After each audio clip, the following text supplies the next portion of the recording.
Alrighty, guys, welcome to Chat with the Brewer Live. My name is Seth. We're here live at Wooden Legs Brewing Company. I've got the low table now. We're sitting nice low. I'm not sitting on the floor. I just picked a low table. But you guys aren't here to chat with me. We're here to chat with new brewers. We've got the Hay Camp guys all the way over from Rapid City, South Dakota. How you doing, fellas? Great, Seth. Thanks for having us. Hey, Seth. All right. Hey, cool. We're right in the brewery there. Hey, I know your names, but we better tell our viewers online. Why don't you introduce yourselves and Hay Camp? I'm Carl Koch. I'm the head brewer here at Hay Camp, and this is Sam Pappendick. He's also a brewer owner. Excellent, guys. Now, I've been to Hay Camp, but I can guarantee there's very few people in this pub that have been. Tell us a little bit about Hay Camp. Hay Camp's pretty simple. Hold on. There it is. We've got one back here, so we've got two people that have been to Hay Camp. Cool. Hay Camp, it's pretty simple here. People come in, they want to tour around the brewery, and I'm like, all right, here you go. Oh, this is the live tour. I like this. Entryway, and our bar, and our brew house. Was that good enough speed? That was good. I think we got it all in. So the begs the question: how big's your brew system out there, guys? We have a 1.5 barrel brew house right now, and we have 2 3-barrel fermenters and 2 1.5 barrel fermenters. We are nano at its best. I like it. Maybe even Pico breweries, just like us out here. Let's talk more about your brewery, but let's drink actually some of your beers first. I have managed to acquire a few growlers here. I know you guys don't distribute all the way out, so none of these are for sale. These are just for free samples. It is the Stout, the CBA, and it must be the Pale Ale. You tell me which direction we want to start in here, guys. Okay, I would say you want to start with the Dick Fuggles Pale Ale. All right, I'll pour it. Give us a little history about Dick Fuggles Pale Ale. All right, the Dick Fuggles got its name after Richard Fuggles, who was a large proponent of the Fuggle hop strain. And that beer is special when we serve it at our tap because we serve it through a Randall. And so if you just, a week and a half later as you have it, I'm not sure it's going to be as fresh as if you were to get it here, but we pack our Randall with some homegrown nugget hops. So the beer comes out of the keg, flows through this column of homegrown hop cones, picks up all that flavor and aroma. So you're going to get some nice grassiness and maybe a little bit of melon there. And then it comes right out into your glass. And so that came on about a month and a half ago, and it's starting to pick up a lot of momentum around here.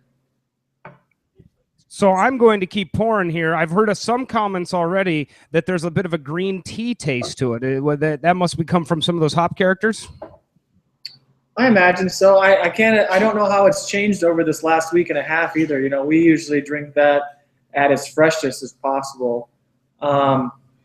I could imagine some of the grassy notes turning to a tea-like character as it aged, though. Well, it's aged actually very gracefully.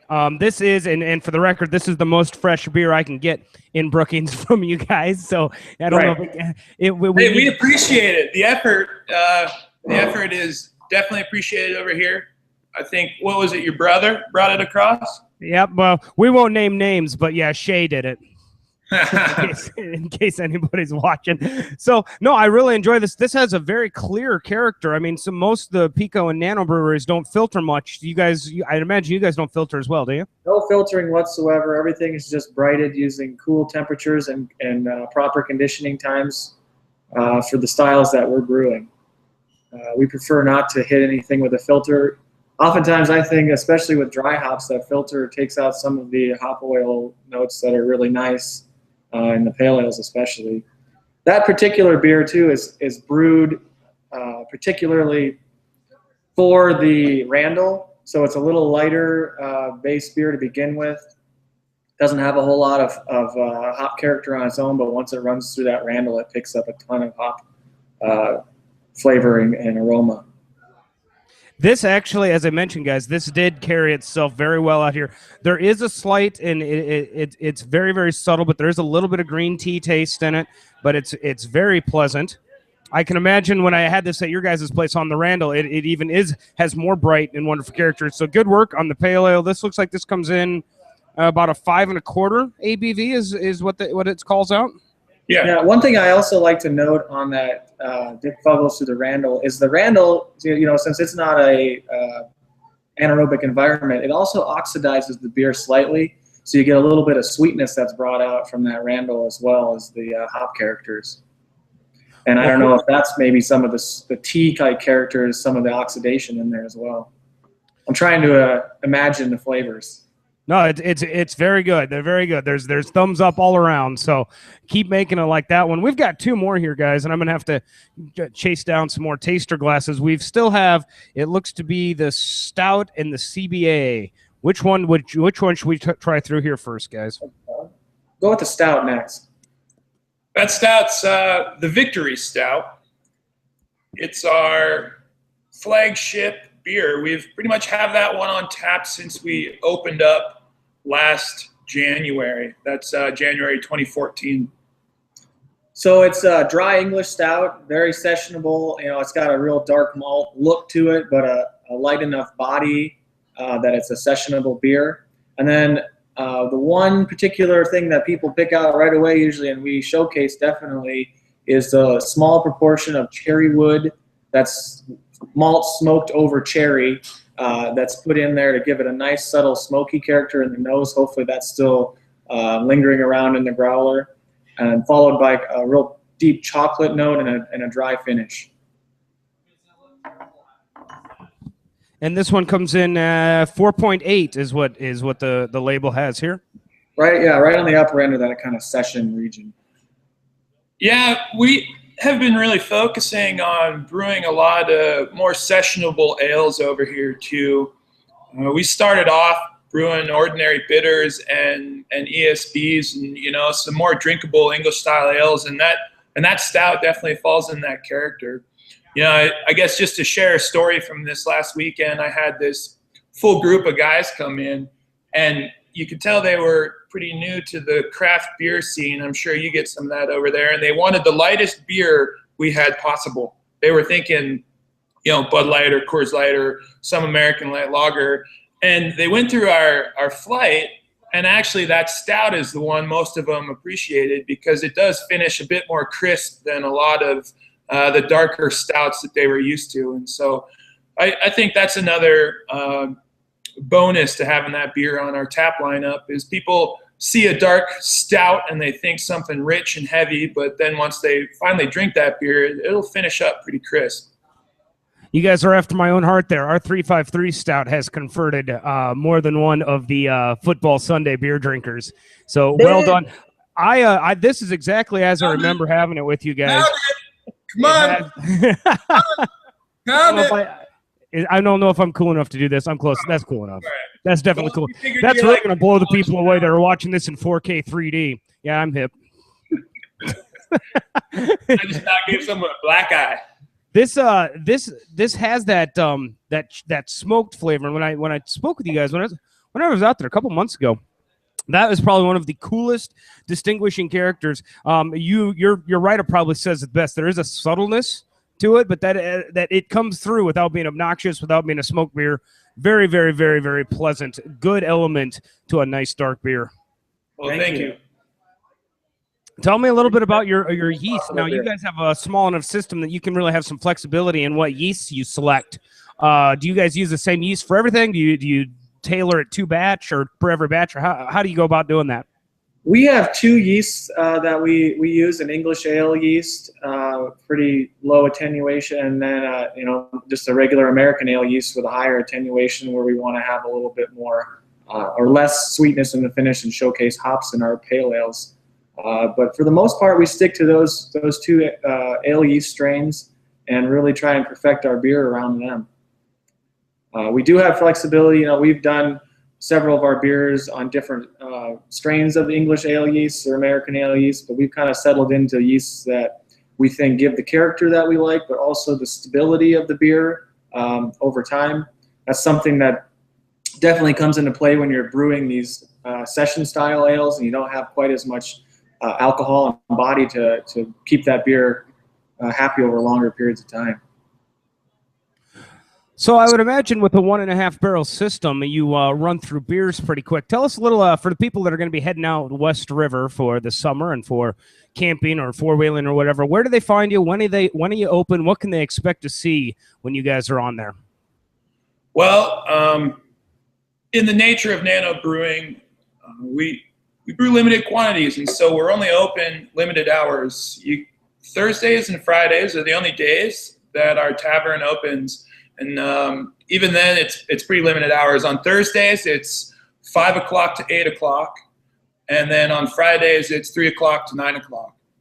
And you mentioned Thursdays, too. Yeah, Thursdays have been picking up some momentum around here. We try and collaborate with local businesses on different activities, but in the same building that we're at, there's a vinyl shop called Black Hills Vinyl. And so they'll come in on Thursdays, they spin records and play music here.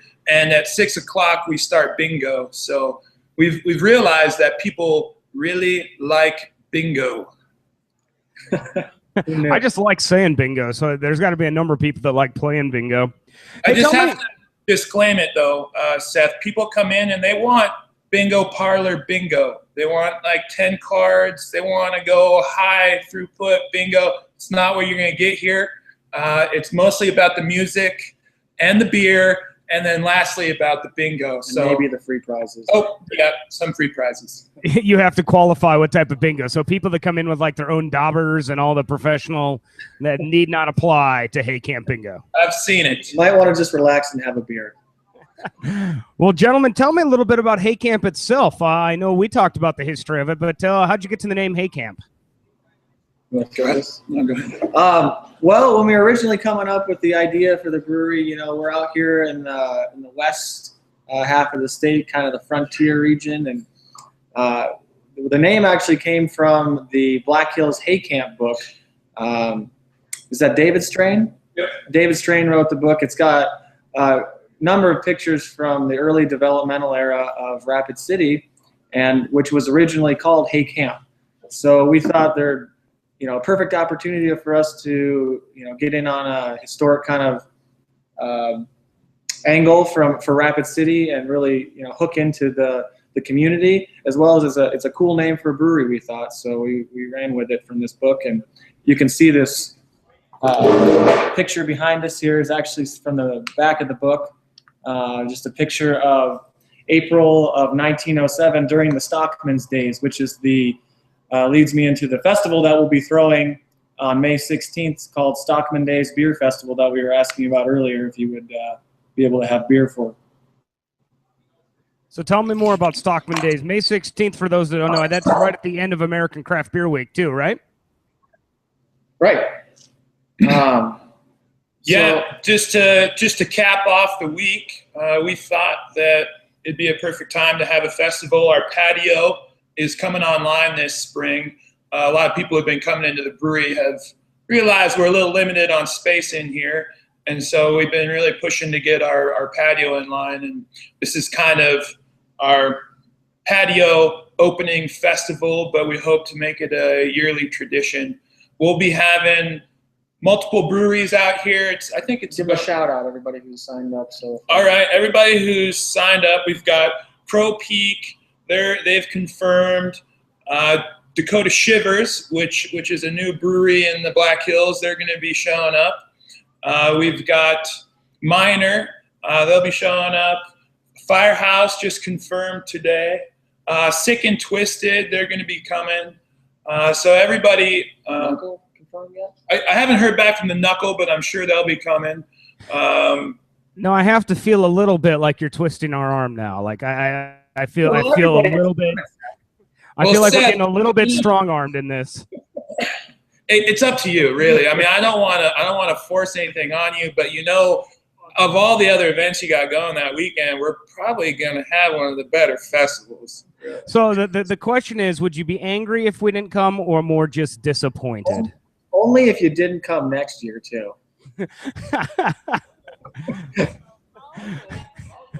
All right, I'm getting hassled here. We'll probably have to do something now. Now I have to commit. Let's drink more beer before I commit to anything else, though. We've got one last beer here. It's the CBA. Tell me about it.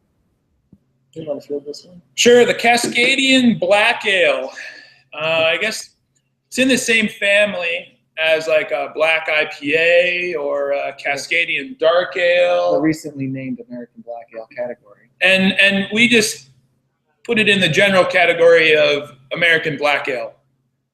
And it's definitely got a bit more of the IBUs in it, but when it comes to perceived bitterness, we try and balance that out by using a little crystal rye. And so you're not going to get like a huge hop bomb with that beer, but more of kind of an interesting malt profile behind some, some good hop notes with the nose, as well as a decent amount of bitterness.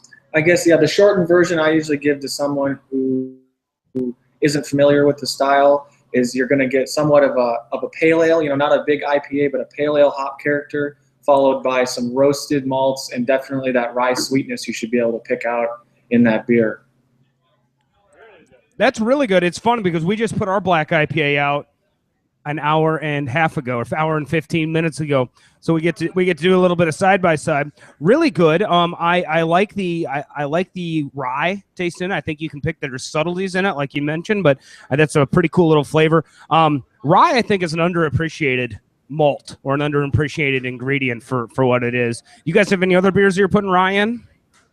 That's it. That's it right now. We do have lacto hand rye coordination. We got a milk stout recipe we've kind of started to develop, but it isn't ready for public release yet. But that also has some of that crystal rye in it, so we don't have to add quite the lactose to the milk stout to get that sweetness, and you get a little bit brighter of a sweet note out of the rye than you do out of a lactose addition. How did the beer travel as far as carbonation and head retention goes? As well as on that one, it went pretty well. I had when my mule picked them up, I made sure that he brought tape. Whenever we fill growlers here that we know are going a long ways, we always get them almost to the top, so you kill all of the head space, the air space, and then you muscle them on real strong, and you wrap them about 3 times with electrician's tape, and they seal really nice. And like it's a pretty good seal. The key is getting that tape and taping it in the direction of bringing the lid on, and I think they carried very well. Yeah, I mean we've got good bubbles in here. This one has a little less head retention than the others, but it's not. I wouldn't call it flat by any means. I mean I think it traveled pretty well. It's they're dry hopped with Simcoe hops on that one, so ideally when it's poured, it'll have a touch of a piney aroma too. Well, guys, I have got a couple more questions. I guess I've never asked you how did Hay Camp start? Like, what's your guys' background? How did this come together? Was it over beers? I would imagine. Sort of. So both Carl and I are Rapid City natives. We grew up here. We went to high school at Stevens. We were in the same class, but we didn't really hang out much in high school. We left. Carl went to Minneapolis where he did his undergraduate physics. I did mine at in Fort Collins at Colorado State, chemical engineering.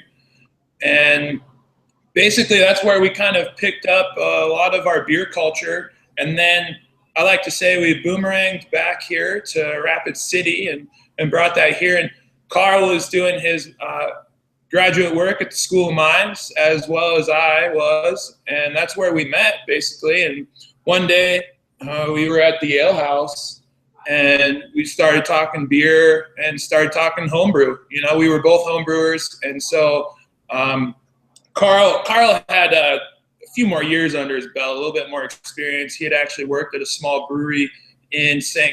Paul, Vine Park Brewery, and it's a small little 3-barrel brew house. But so I was like, all right, I could learn a little bit about home brewing, and so we started brewing together.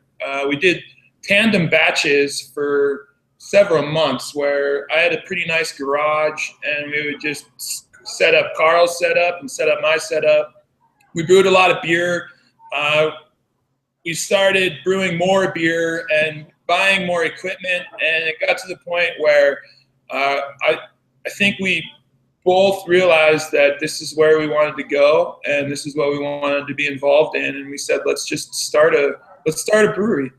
And so in August of 2012, we started our LLC.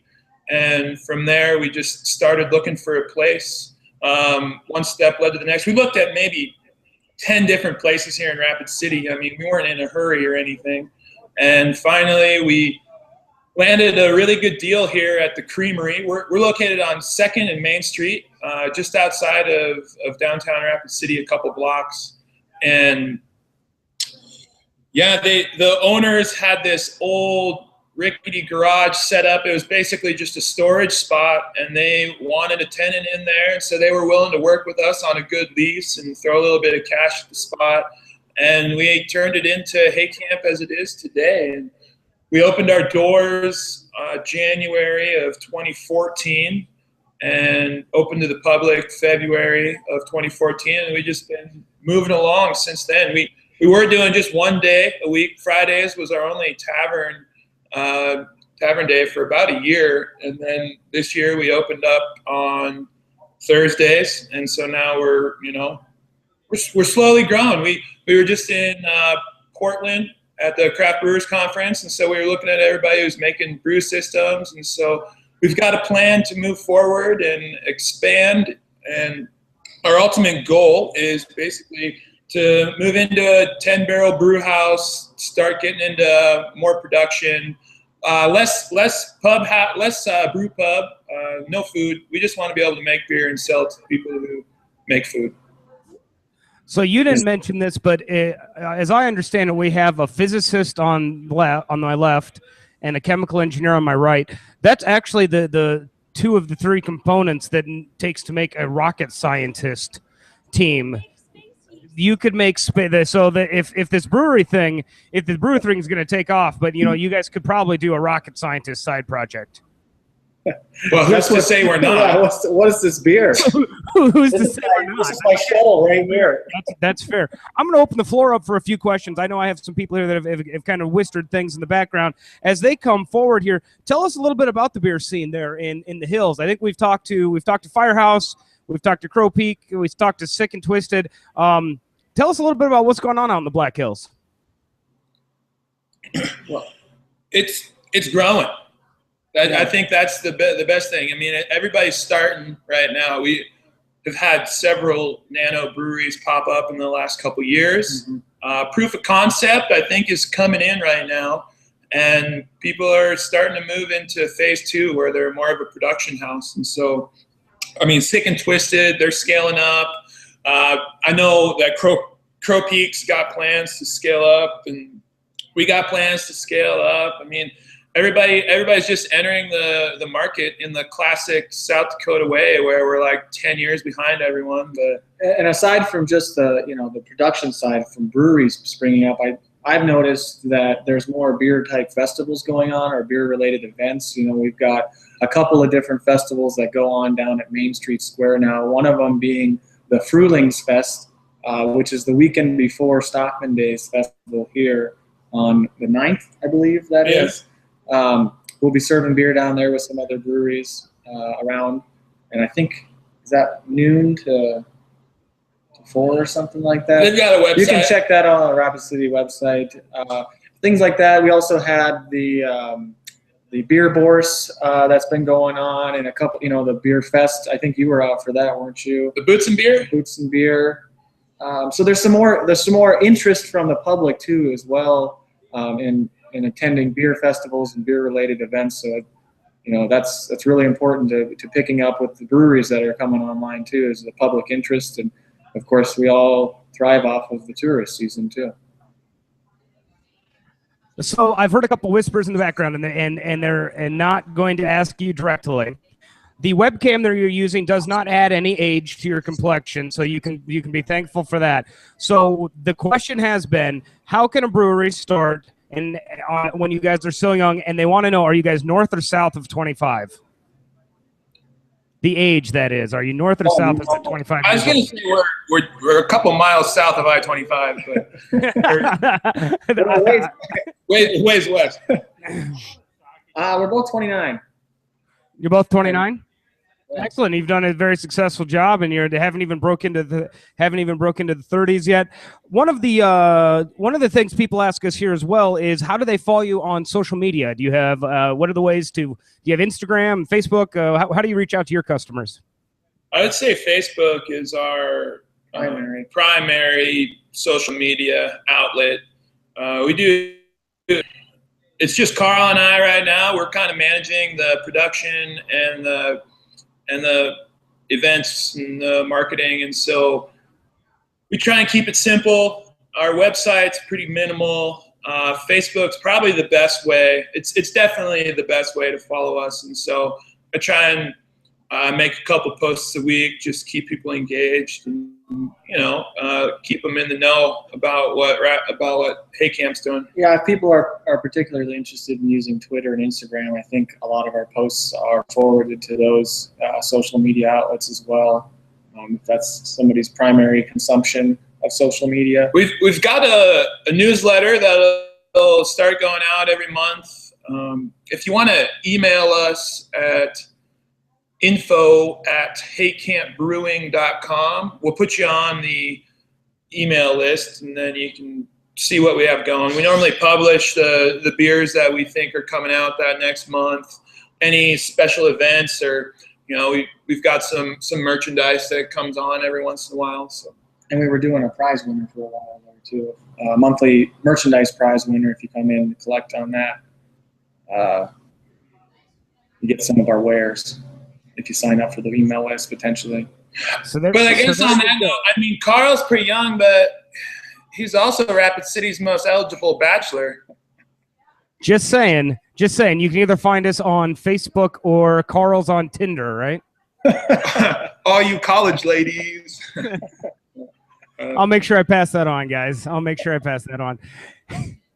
Thanks. So we can find you on social media, Facebook, or at Second and Main, or Carl on Tinder. Tell us, guys, the last question I always ask. We've got many people that watch these shows that are always trying to start their own brewery. It looks like you've done it and are doing it well, or people want to get into the industry. What words of advice do you give them as they're setting out to get into the industry?